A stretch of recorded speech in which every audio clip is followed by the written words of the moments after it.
É bom nós estarmos juntos, é bom nós sermos família, mas mais do que ser família, sabe? Nós podíamos estar no meio da família e não entender que somos família, ou não viver como meio da família.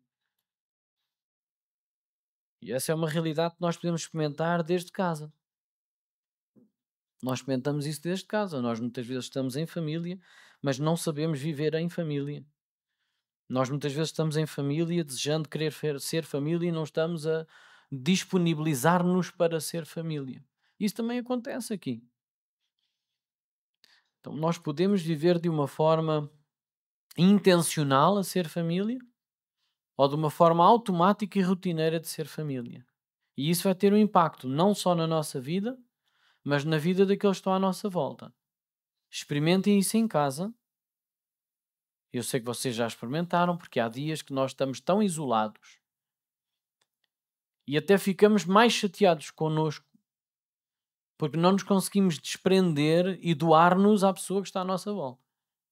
E isso tem um impacto na nossa casa. Isso tem um impacto na nossa vida. Depois nós vivemos frustrados, não sabemos lidar connosco, por isso não sabemos lidar com os outros. E isso pode ser uma bola de neve. E aquilo que o Senhor veio fazer hoje é pôr um ponto final nessa rotina de maldição. Porque tem um impacto maligno na nossa vida. Tem um impacto de isolamento, tem um impacto de egocentrismo, tem um impacto negativo e tem um impacto de derrota. E se nós não atendermos às Escrituras e à palavra do Senhor e à voz do Espírito do Senhor, nós vamos viver confortáveis nessa derrota. O que é mais triste ainda. Não é sobre isto que eu vou pregar hoje. Mas isto estava aqui no meu coração. Aliás, nós somos tão falíveis que o Senhor, no seu amor, escreveu-nos o Evangelho de João. Nós somos tão caídos em nós mesmos, somos tão falaciosos, somos tão inclinados a correr para o erro, que o Senhor, olhando para nós, deu-nos as Escrituras. E em especial o Evangelho de João. Eu proponho-me fazer o seguinte nas próximas semanas. É nós irmos dar um passeio com o Senhor Jesus. O que é que isso quer dizer? Dar um passeio com o Senhor Jesus. A série que eu estou aqui agora a começar, se Deus me permitir, é nós fazermos um caminho com Jesus, onde Ele é esse caminho de vida. E nós poderíamos até dizer, brincando aqui com algumas passagens de João, que Ele é o verdadeiro caminho da vida. Porque nós sabemos que as Escrituras nos dizem que Ele é a verdade, ou o caminho, a verdade e a vida. E nós poderemos brincar um pouco com isso e dizer, no passeio com Jesus, nós vamos conhecer o verdadeiro caminho da vida, que é Jesus Cristo.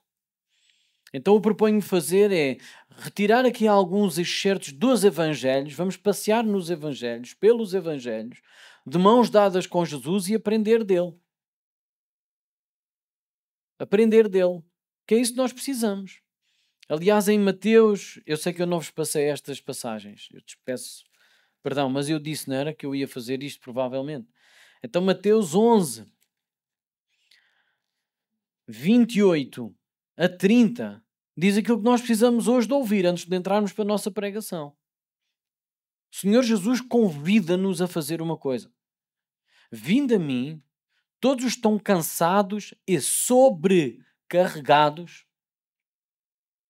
Ouçam, vinde a mim, todos estão cansados e sobrecarregados, oprimidos, extremamente cansados, a sentirem-se derrotados pelas circunstâncias da vida. E o Senhor Jesus diz, vinde a mim todos. E tomai sobre vós o meu jugo. E depois ele diz aqui palavras maravilhosas. E aprendei de mim que sou manso e humilde de coração. Esta palavra veio hoje aqui à minha mente, ao meu coração, enquanto nós estávamos no tempo de louvor. O Senhor está a fazer-nos um apelo, a nós olharmos para Ele, a nós irmos até Ele. E agora vou perguntar há aqui alguém que não esteja cansado, sobrecarregado com tantas boas notícias que nós adquirimos e estamos rodeados todos os dias? Há um perigo, é que nós começamos a ter uma couraça de insensibilidade que nos permite. E é uma defesa que nós temos. Nós fazemos isso em casa. Quando o ambiente está agressivo, nós tornamos duros, insensíveis, para poder sobreviver naquele tempo. Mas esse é um grande erro. Esse é o maior erro que nós podemos fazer. Porque nós estamos a não permitir-nos viver o momento para derrotarmos esse ambiente. Então estamos a ser coniventes com um ambiente corrupto, não fazendo nada. E aquilo que Jesus está a dizer é: vinde a mim, todos estão cansados e sobrecarregados com aquilo que se passa à vossa volta. E tomem o meu jugo, aprendam de mim, que sou manso e humilde do coração. E achareis descanso para a vossa alma. E achareis descanso para a vossa alma. João, quando escreveu o seu Evangelho, foi num momento completamente diferente dos outros evangelhos serem escritos. A igreja estava a ser muito perseguida. Provavelmente, e nós entendemos isso assim, já não havia templo em Jerusalém. Mais de 1 milhão de pessoas foram mortas naquele dia da derrota de Jerusalém. E isto contado pelos históricos da altura, Flávio Josefo, como alguns de vocês devem conhecer. Ele diz que provavelmente 1.100.000, aí a rondar esses números, foram mortos. E não ouviram as palavras de Jesus em Mateus 24. Porque nós depois dizemos assim: mas isso é uma profecia só para o fim dos tempos. Calma. Grande parte das profecias são multiplicadas em vários tempos.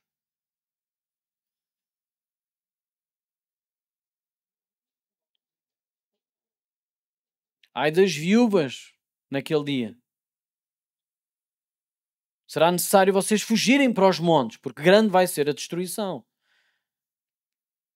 E nós pensamos sempre, empurramos sempre para o dia da manhã.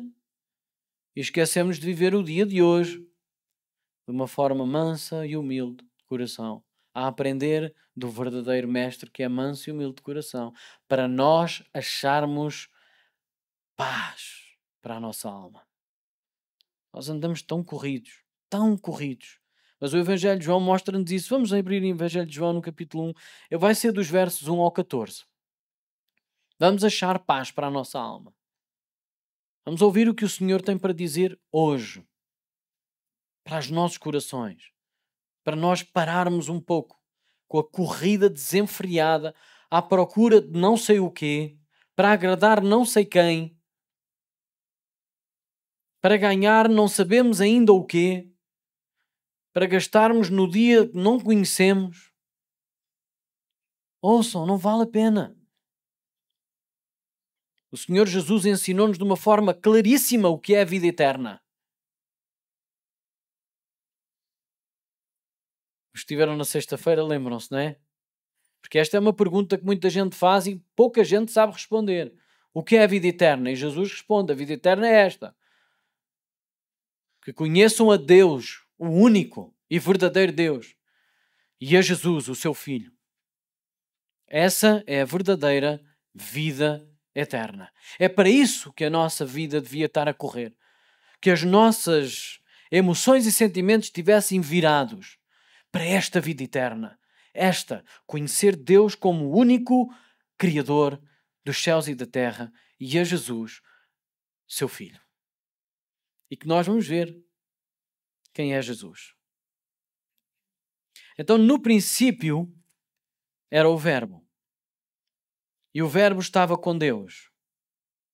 E o Verbo era Deus. Aliás, muitos de nós conseguiam, se calhar, dizer estes versículos de cor, não? Versículo 2. Ele estava no princípio com Deus.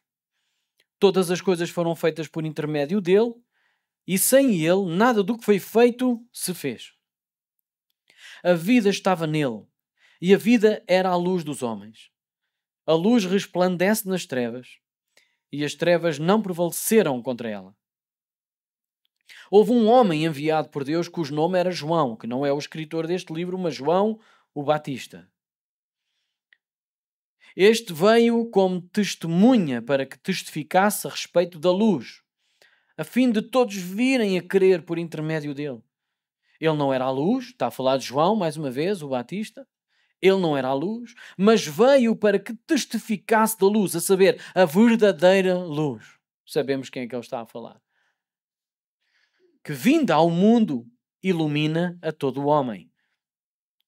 Versículo 10. O Verbo estava no mundo.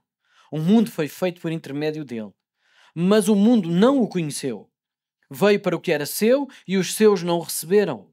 Mas a todos quantos o receberam, deu-lhes o poder de serem feitos filhos de Deus, a saber, aos que creem no seu nome. Tão simples. Tão simples ser filho de Deus. Não é preciso ir a correr uma série de milhas ou quilómetros, consoante o sítio onde nós estivermos. Não é preciso fazer a cambalhota nem o pino. Não é preciso vestir uma certa vestimenta. Não é preciso ter uma certa postura. Para ser filho de Deus, é necessário crer em Jesus. O Verbo estava no mundo, o mundo foi feito por intermédio dele, mas o mundo não o conheceu. Veio para o que era seu e os seus não o receberam, mas todos quantos o receberam, deu-lhes o poder de serem feitos filhos de Deus, a saber, aos que creem no seu nome, os quais não nasceram do sangue, nem da vontade da carne, nem da vontade do homem, mas de Deus. E o Verbo se fez carne e habitou entre nós, cheio de graça e de verdade, e vimos a sua glória, glória como do unigênito do Pai. Esta palavra é tão poderosa, deixem-me dizer-vos assim, eu estou a ler e ao mesmo tempo, sabem, né? Nós, normalmente quando chegamos aqui, nós não começamos a construir a nossa pregação neste momento. Amém. Que assim seja. Bom, vem-me aos pensamentos tanta coisa, lembranças, boas e más, né? Mas é necessário que nós levemos isto muito a sério. Não é com qualquer espírito que nós subimos aqui. E quando eu digo subimos, não é ao lugar, é quando nós começamos a pregar as Escrituras. Nós sabemos e temos que ter um propósito para entregar. Só que nesse propósito o Senhor começa aqui a trabalhar. E eu estava a dizer no início que nós somos falhos. E às vezes isso envergonha-nos, não? Claro que envergonha. Por isso é que as redes sociais estão cheias de coisas boas. Pessoas perfeitas. Ninguém fala mal de si. Ninguém posta uma fotografia má. Ou melhor, que ela ache que seja má. Ela, pessoa, não estou a falar de mulheres só. É homens e mulheres, todas as pessoas têm redes sociais. Todas as pessoas querem ver o melhor de si exposto. Não querem ver o pior. O pior que isso tem é que isso faz com que a nossa mente comece a ser hipócrita. E que nós escondamos os nossos erros e pecados. E a Bíblia diz-nos de uma forma muito clara como é que nós fomos ou somos sarados no processo. Porque ainda que tenhamos o crachá de santos puros, justificados, nós temos um trabalho a fazer que é andar conforme esse crachá. Esse cartão de cidadão que nos foi dado. E para isso nós temos de estar muito atentos na forma como nós pensamos, como nós agimos, para não reagir. Porque normalmente quando a gente reage é porque fomos ali mexidos com alguma coisa que não nos deixa estar quietos. E o que o Senhor quer é que nós hajamos. Sejamos. Mais do que reagir, que nós possamos agir. E nessa ação, nós encontramos aqui alguns pontos e nós temos que ser não só esclarecidos na forma como falamos. E eu estava aqui a pensar no seguinte, é que em Tiago diz o que é que diz. Qual é a fórmula de nós trabalharmos em consonância com as Escrituras? Confessai as vossas culpas uns aos outros. E depois diz ainda mais uma coisa, que nós normalmente metemos assim de canto. Digam lá comigo este versículo. Confessai as vossas culpas uns aos outros. É isso, vocês saltaram uma parte importantíssima. Vamos lá tentar outra vez. Confessai as vossas culpas uns aos outros. Vocês saltaram novamente uma parte importantíssima. Mas eu tenho noção, isto é aquilo que nós andamos a ser treinados por causa das redes sociais e não só. Porque aquilo que a Bíblia nos fala é para nós seguirmos e obedecermos, porque se nós falharmos na receita, sara amor. Se nós falharmos na receita, nem a Bíblia nos salva, certo? Nós temos que seguir ali aquelas regrazinhas. Se queremos comer uma boa refeição, nós temos que chegar ao fundo e não sobrar peças. E está-nos a faltar aqui uma peça importantíssima. Qual é? Orar. E os marotos. Está certo. Agora já não se pode confiar na tecnologia. Não, mas é isso mesmo. Nós temos que ir às Escrituras porque são elas que nos libertam. O Senhor Jesus diz que a verdade é que nos liberta. E nós muitas vezes andamos presos porque não queremos ir a Jesus, que nos traz paz à alma. Mas como é que Ele traz paz à alma? Aprendei de mim, que sou manso e humilde. E ali que está a dizer é que nós somos humilhados diante uns dos outros quando nós confessamos a nossa culpa uns aos outros. E sabem, quando nós confessamos a culpa uns aos outros, não é para haver mexericos, é para haver oração. Não é para nós levarmos isto a terceiros, é para nós levarmos isto ao primário, que é Deus. Em primeiro lugar, as nossas culpas, as nossas derrotas, as nossas falhas devem ser levadas a Deus. Mas Deus usa este amor vertical e expressa este amor vertical de uma forma horizontal entre os irmãos, entre a igreja. E João sabia exatamente o que estava a escrever. Ouçam, uma sinopse destes versículos é, versículo 1 a 5. Ele está a descrever Jesus na eternidade. João está a descrever e está a colocar Jesus num pedestal eterno. Sem princípio e sem fim. A única coisa que tem princípio é o princípio. Mas ele era antes desse princípio. É isso que João está a escrever. Então ele está a pôr Jesus num pedestal eterno.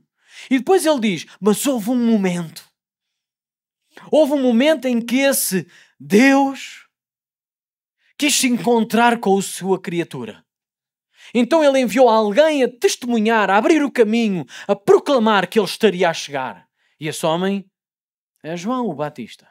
E vemos isso do versículo 5 até ao... Deixem-me ver aqui, porque senão eu não consigo chegar lá. Eu tenho que ver as Escrituras, não tenho tudo de cor na cabeça. Até ao 9. No versículo 10, quando diz o verbo estava no mundo, começou a ação. Ele estava aqui. E o que é que ele fez? Ele veio para os seus, mas os seus não o receberam. Versículo 11. Então parece que foi uma tentativa falhada. Não houve êxito. Afinal, o Deus Todo-Poderoso, Omnisciente, capaz de se relacionar com a sua criatura, aquilo falhou. Não, caros, não falhou. Felizmente não estava dependente de nós. Felizmente não estava dependente do receptor. Felizmente, quando Deus bateu à porta, ninguém abriu, mas ele não desistiu. E ele deixou lá um papelinho, uma mensagem de SMS pelo WhatsApp, ainda fez um telefonema a dizer: tenho uma encomenda para entregar, por favor, abra a porta.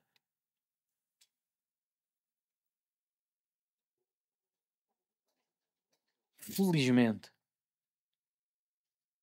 Ele veio para os seus, mas os seus não o receberam. Mas estamos a falar do tempo presente e futuro neste momento. A partir do versículo 11, neste caso o 12, até ao fim, nós estamos a pensar naquilo que foi no presente, quando João está a escrever, mas também no futuro que nós hoje estamos a viver e naquilo que ainda vai acontecer depois de nós, se assim Deus quiser. Amém? Então diz que todos, mas todos, a todos os que o receberam, deu-lhes o poder para serem feitos filhos. Uma nova identidade que ninguém pediu. Uma nova nacionalidade que ninguém sonhou. Uma nova oportunidade que ninguém esboçou sequer numa oração. É isto que João está a dizer. E é giro porque João está a escrever desde o início. Eu tenho que pedir desculpa, irmão Raio. I didn't write this that I'm talking about. I'm sorry. Eu estava aqui a dizer ao irmão, porque eu envio-lhe o esboço antes em português para o irmão depois ter mais facilidade em apreciar ou entender. E agora estava a dizer que eu não escrevi nada disto que eu estou a dizer agora. Então, mas no fundo está de alguma forma intrínseco. E na realidade nós hoje em dia nós vivemos tão rodeados de tanta informação, irmãos. A tecnologia nunca esteve tão avançada. No entanto, há tanta gente isolada, com ansiedade, com medo. Porque por mais coisas que nós tenhamos, nós não somos nunca satisfeitos. Eu ouvi esta semana de um excerto de uma entrevista com o Cristiano Ronaldo e o Piers Morgan estava-lhe a perguntar: então já chegaste a 1.000 milhões? Já ultrapassaste essa marca esta semana? E ele disse: não, já foi há algum tempo atrás. E o Piers Morgan estava a fazer daquilo uma coisa, uou. E o Cristiano Ronaldo tem uma frase assim: infelizmente nós somos humanos. Ele não disse infelizmente, eu é que estou a dizer. Nós somos humanos, Piers. Porque ele perguntou: então já chega? E ele diz: Piers, nós somos humanos. E o humano nunca está satisfeito com nada. Então nós vamos sempre querendo mais. E sabe o que é que isso demonstra? Demonstra que nós, por mais que adquiremos coisas físicas que este mundo pode dar, jamais seremos satisfeitos. Porque aquilo que nós procuramos não preenche, nem ilumina, nem vivifica o nosso espírito e a nossa alma, que são a base de todas as emoções e centro de todos os desejos e decisões. Por isso é que a Bíblia, em Provérbios 4, diz o seguinte: de todas as coisas que vocês devem, não é podem, é devem guardar. De todas as coisas que vocês devem, está a dar uma ordem, é um conselho prioritário. De todas as coisas que vocês devem guardar o vosso coração, porque dele procedem. Ouça, todas as vias da vida. As autoestradas, todas as decisões, desejos e emoções. Nós somos guiados. Estão a entender isso? Então nós devemos guardar o nosso coração. Como? Enchendo da palavra de Deus. Senão ele extrapola. E vai ao encontro daquilo que é os nossos próprios desejos, intenções e sonhos. E como João sabia para quem estava a escrever, ele estava a escrever para gregos e hebreus. Alguém disse gentios, não foi? Gregos são gentios. Ou seja, para todo o mundo. Vocês não estão à espera que eu dissesse primeiro gregos. Pois é, não vá mal, tá bom. Mas João estava a escrever para os dois. Mas porquê é que eu disse primeiro gregos? Porque os filósofos gregos, ainda antes do Senhor Jesus Cristo, repensaram e eles eram filósofos, eles eram amantes do conhecimento, da informação. Então o que é que eles chegaram à conclusão? Este mundo não pode ser criado sozinho. E mais, este mundo nunca poderia ter sido sustentado sozinho. Como é que o sol nasce todos os dias? Como é que ele se põe todos os dias? Como é que a lua vem atrás do sol? Como é que eles não se chocam? Como é que o mundo está? Como é que nós temos os luminares todos? Como é que a água nasce de baixo? Como é que a água quando vem de cima? Para onde é que ela vai? Como é que isto acontece? Isto é impossível acontecer se não houver o... E eles fizeram uma definição. Logos. E eles definiram na sua filosofia máxima e ensinavam o povo de que o Logos era a razão final, o poder absoluto que fazia com que o universo tivesse ordem e não entrasse num caos absoluto. E João começa a falar sobre esse Logos. Mas ele também estava a falar para os seus maninhos hebreus. Porque os maninhos hebreus, os fariseus, de há muita longa data, quando eles estavam a falar da personagem, da personalidade de Deus, no seu caráter mais profundo, eles intitulavam-no como Logos. Porque eles diziam, quando eles queriam falar do caráter de Deus, diziam a palavra de Deus. Então, quando João começa a escrever o seu evangelho de apaziguar a alma, de trazer luz para o meio das trevas, ele começa a dizer, o Logos estava antes do início. Ele é eterno. Ele não foi criado. E esse Logos estava com Deus. Ou seja, ele ao início começa a dizer que ele é distinto daquele homem, Deus, Pai que eles conheciam. Então ele era distinto, mas ele depois diz, esse Logos era Deus. Então ele tem a mesma essência, o mesmo ADN, a mesma. E ele apresenta isto. Porque isto é essencial nós conhecermos quem é este Jesus. Porque ele não é apenas um sábio. Ele não é apenas um profeta. Ele não é apenas um homem, um líder com uma liderança extraordinária, com uma doação e uma abnegação jamais vista. Ele é o próprio Deus encarnado. Mas aqui João ainda não tinha dito que ele tinha encarnado, que para mim é uma das maiores afirmações e declarações de amor que jamais o homem, a mulher, a criatura recebeu do Criador. Agora, porquê? Porque ele veio ao mundo porque o mundo estava em trevas. Sem salvação, sem capacidade de se extrair desse momento, dessa clausura, dessa prisão, desse estado. Não era capaz. E diz que a luz veio às trevas. E irmãos, onde há luz, as trevas começam-se a dissipar. E depois ele começa a explicar que aquele que muitos diziam que poderia ter sido o Messias, mas que foi morto, que era João Batista, ele diz assim, mas houve um precursor que Deus enviou para testemunhar e testificar de quem era o Messias. Quem é que reconheceu o Messias diante de todos? Quem? João Batista.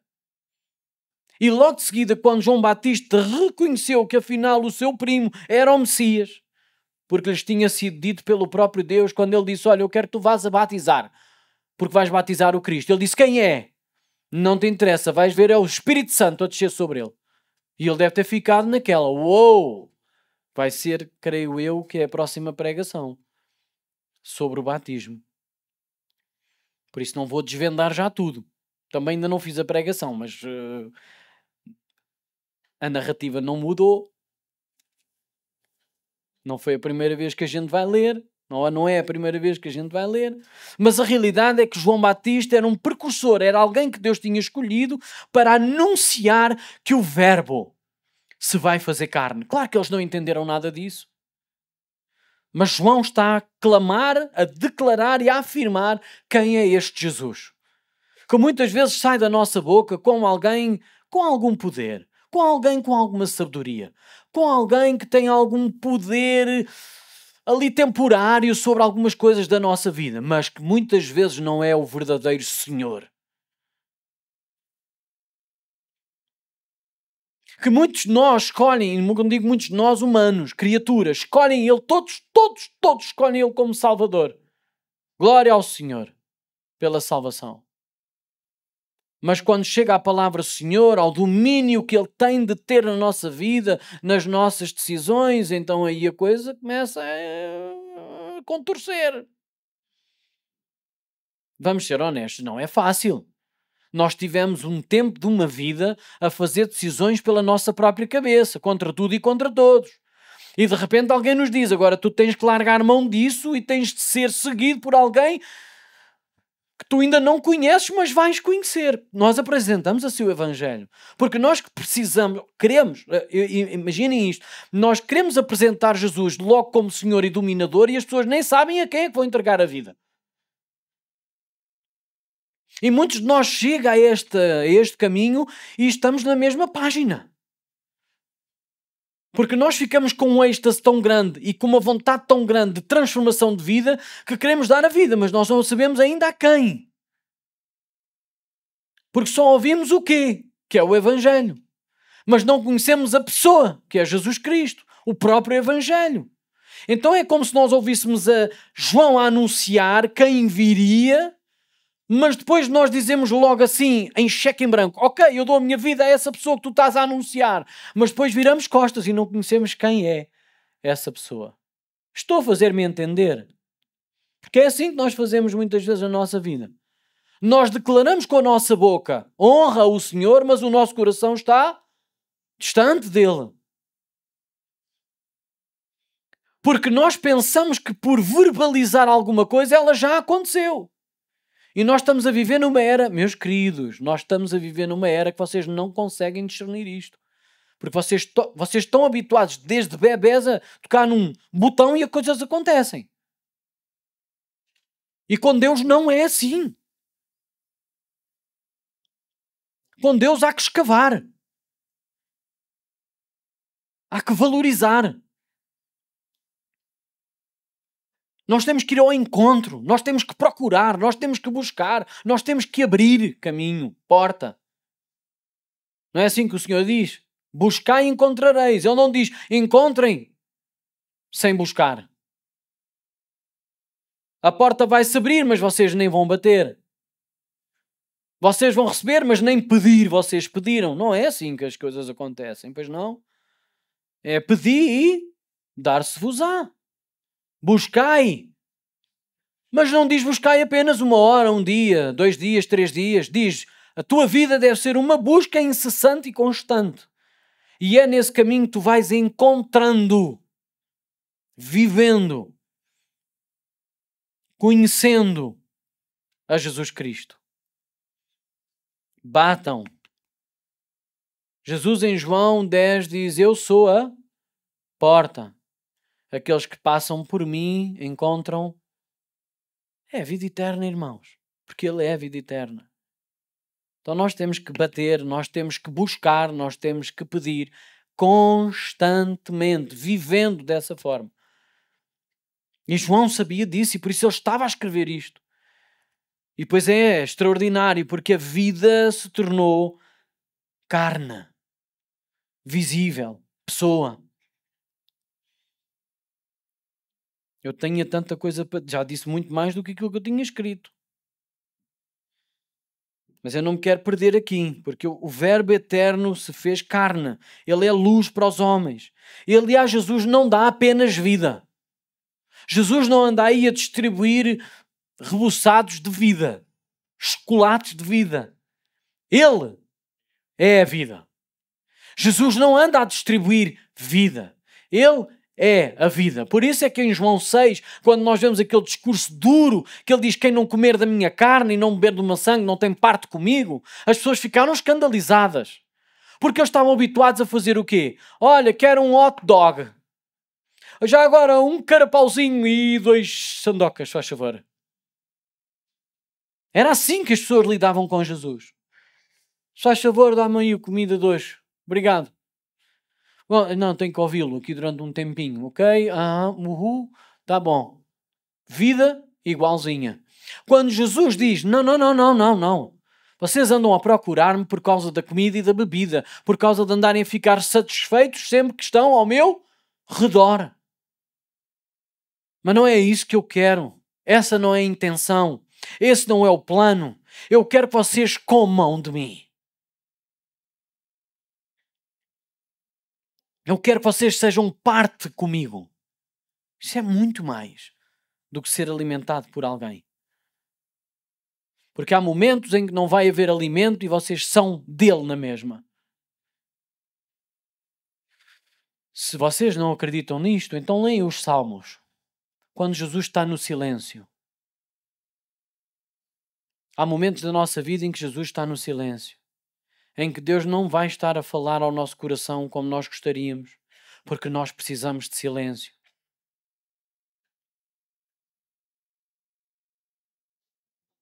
Nós estamos tão automaticamente prontos para receber as coisas que quando elas não acontecem no nosso momento, nós dizemos: Deus não gosta de mim.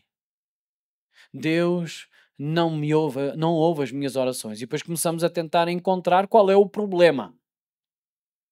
Nós somos assim. Enquanto que Deus olha para nós e diz assim: eu estou no silêncio só para tu desabafares comigo. Está há tanto tempo que não falas comigo.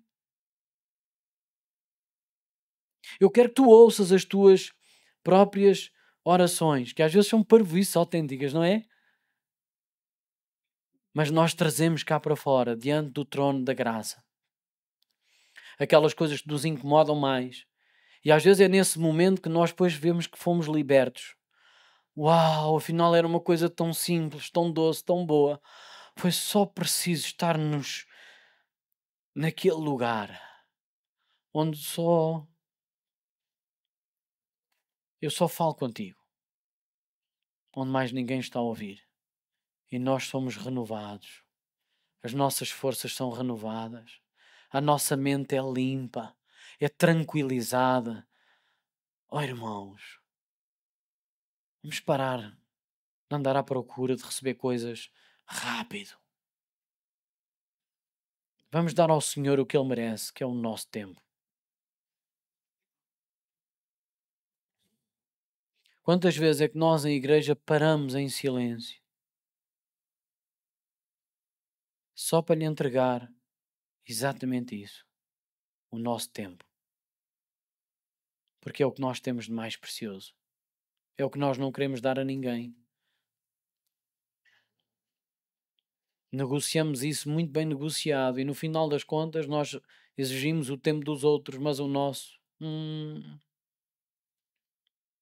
Pensem no que é mais precioso para vocês e entreguem ao Senhor. O Verbo é a vida e a luz dos homens. Sabem, quando nós ouvimos isto e dizer, não, mas ele veio para os seus e os seus não receberam. Como é que eu posso não receber hoje Jesus?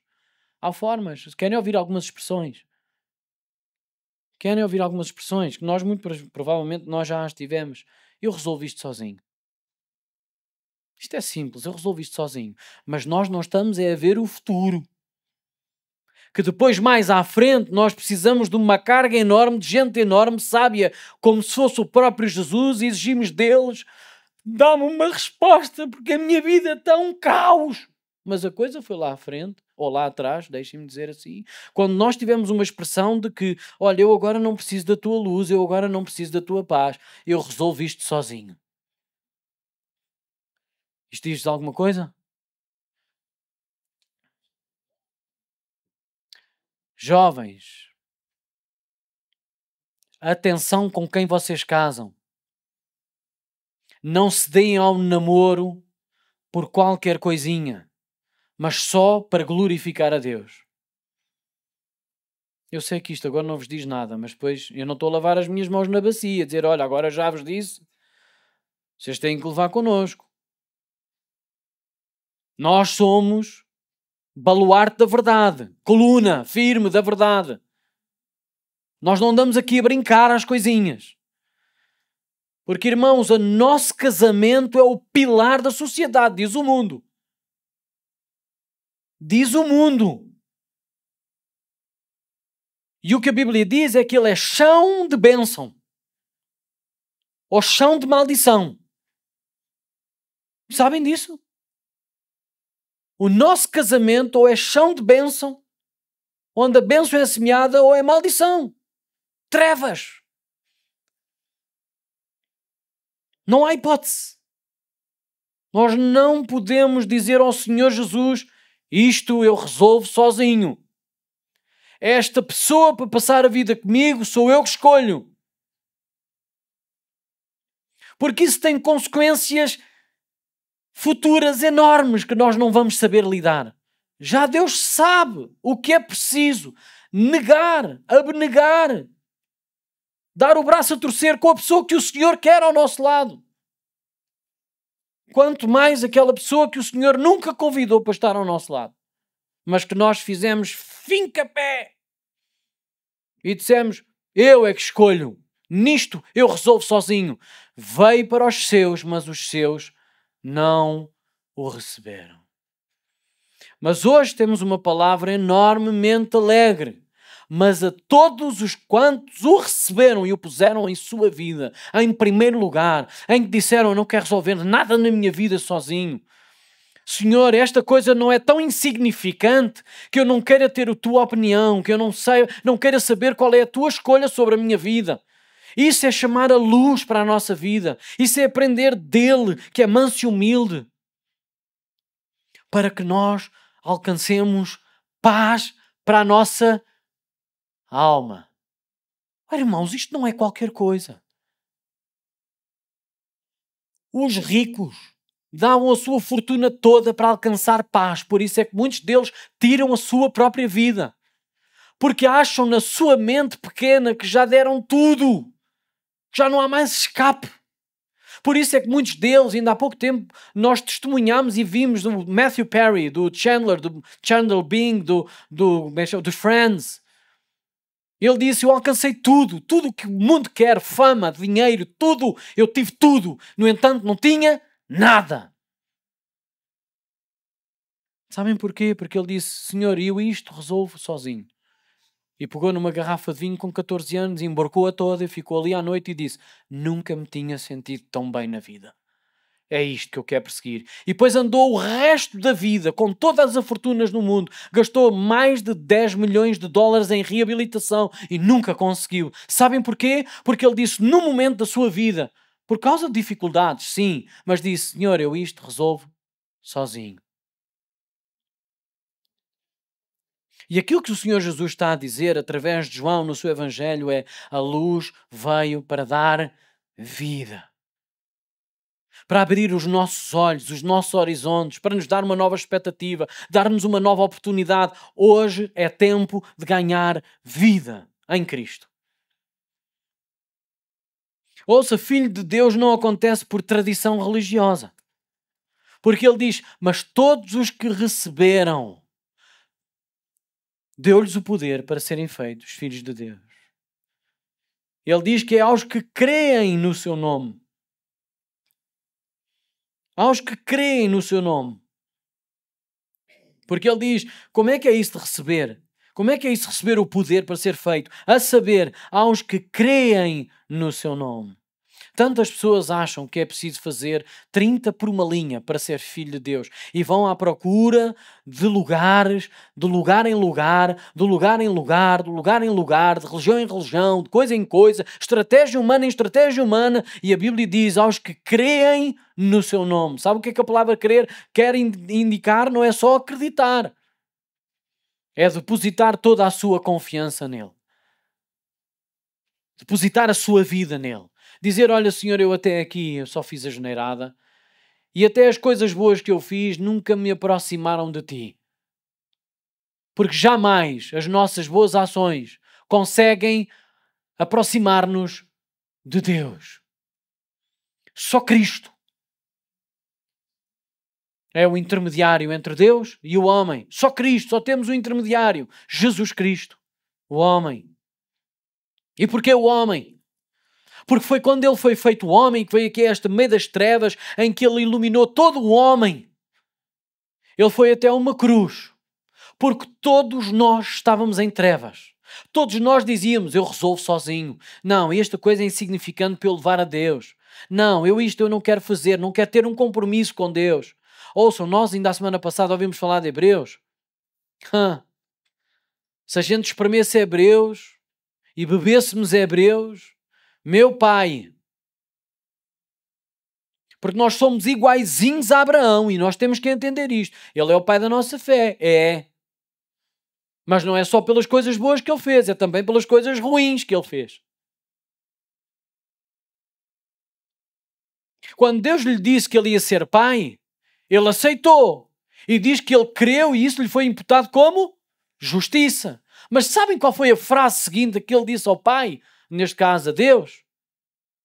Como é que eu vou ter certeza que vou receber isso? Nós somos assim, exatamente igual. Nós cremos em Cristo e entregamos a sua vida, mas depois precisamos de coisas plausíveis, precisamos de coisas visíveis. E sabe onde é que Deus nos deu? Sabe o que é que Deus nos deu como visível? Porque a Abraão ele disse, ok, se a minha palavra não basta, eu vou dar um juramento, que em Hebreus 6, versículo 17, diz exatamente isso. Por duas coisas imutáveis, Deus cumpriu a sua promessa. Porque ele primeiro prometeu e ele acreditou, mas depois ele disse, então como é que eu posso acreditar ou continuar a acreditar que eu vou receber? E Deus disse, não só pela promessa, mas eu vou fazer um juramento por mim mesmo. E Deus não é homem para que minta. Ele não é homem para voltar atrás com a sua palavra. E Deus disse a Abraão, olha, então agora vais buscar uma novilha, um borrego, um carneiro, uma ovelha, uma pomba, uma rola. E tu vais fazer este sacrifício, mas tu não vais. Tu não passas. Tu só os cortas ao meio e deixas lá o caminho, porque quem vai passar sou eu. Porque esse era o compromisso de juízo. Era um compromisso vital, de vida. Porque as pessoas no antigamente, eles passavam, quem se estão a combater um com o outro, passavam um outro com as facas ensanguentadas que tinham aberto os corpos dos animais e que estavam de lado a lado no meio daquele corredor. E eles passavam a dizer, eu comprometo-me a pagar a minha dívida, eu comprometo-me a cumprir com aquilo que eu... E se no final eles chegavam e entregavam a faca ao outro e diziam, se eu não cumprir, podes tirar a minha vida. Sabem quem é que passou naquele corredor? Único e exclusivamente o próprio Deus. E por isso em Hebreus, no capítulo 6, ele diz, por duas coisas imutáveis Deus vai cumprir a sua promessa. Mas a todos os quantos o receberam, deu-lhes o poder de serem feitos filhos de Deus, a saber, aos que creem no seu nome. E muitas vezes nós perguntamos, Senhor, como é que eu posso acreditar? Sabem qual é o sacrifício que o Senhor nos deu e colocou para nós vermos visivelmente? É uns aos outros. Ele entregou-nos ao corpo, à igreja, para que nós víssemos olhos nos olhos, confessássemos as culpas uns aos outros, orássemos uns pelos outros, para que nós fôssemos sendo sarados. Porque esta coisa do já estou, é o primeiro passo para a derrota. Porque nós pensamos, agora é que é, nunca mais vou errar naquilo. E depois nós isolamo-nos das pessoas, deixamos de dar contas uns aos outros. Está a fazer sentido ou não? E quando nós nos isolamos, o que é que acontece? Caímos novamente. Olha, mais uma coisa que o Matthew Perry disse numa das entrevistas dele há uns anos atrás. Ele diz, o problema era quando eu estava sozinho. Porque quando eu estou sozinho não tenho força suficiente para negar os meus impulsos. E isso é o que nós devemos uns aos outros. Devemos ser coluna da verdade, firmeza, baluarte uns para os outros. Devemos ser a coluna do conselho sábio de Deus. Não é hipócrita, não é sermos hipócritas. Eu nunca falho. Eu sou o maior, por isso eu posso. Venham a mim, que eu sou sábio. Nem o próprio Jesus ensinou assim. Disse, venham a mim, que sou manso e humilde de coração. Ele era o único que poderia ser, deixem-me passar a expressão. Não, eu não vou dizer soberbo, não, obrigado amor, não. Vou dizer verdadeiramente verdadeiro quando estava a dizer isto. Porque ele realmente não falha. Ele é justo, ele é santo, ele é bom. Mas todos nós somos falíveis. E por isso é que a Bíblia nos exorta a sustentarmos-nos uns aos outros, a levarmos as cargas e os fardos uns dos outros. Não é contradição com aquilo que o Senhor disse. Lancem sobre mim as vossas cargas. Quem é o sobre mim? Façam isto por amor de mim. Doem-se uns aos outros. João sabia o que estava a escrever, porque a igreja estava a passar por uma perseguição horrível. Por um crivo horrível. que o mais fácil era perder a sua identidade. O mais fácil era pensar: Jesus Cristo foi apenas um homem, um sábio, um líder. Ok, mas já não temos templo, já não temos nada. E João está a escrever: não se esqueçam, porque Ele é o Verbo. É aquele que coloca todas as coisas na ordem. É por Ele, por causa dEle e para Ele que tudo foi feito, se fez e se sustenta. E nós também somos assim. Vamos ficar de pé? Peço ao grupo de louvor que possa subir. Que esta palavra possa germinar fruto nos nossos corações. Ouça, não espere pelo fruto amanhã. Viva-o hoje, mesmo não vendo, porque o crente não vive por vista. É por fé, é por certeza de que aquele que começou a obra vai terminá-la até ao dia D. O dia D de Cristo. Podia ser C, né? Mas é o D grande, de Deus. Agora safei-me. Vamos louvar a Deus? Vamos louvar a Deus de duas formas. Com a nossa voz e com a nossa oferta.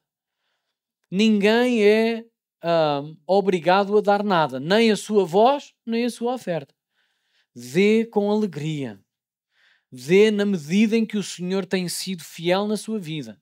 Seja fiel no pouco, para que o Senhor o ponha no muito. E eu não estou a falar de finanças, não estou a apelar para que vocês deem o que não têm, nem nada disso. Eu estou a falar de dar-nos o nosso coração, porque o Senhor está cansado de ofertas. Ele já disse isso em Oséias 6,6. Este povo honra-me com os lábios, mas o seu coração está longe de mim. O Senhor procura quem? Verdadeiros adoradores. Não é num lugar, mas tem a ver com o nosso coração. Amém? Vamos louvar a Deus?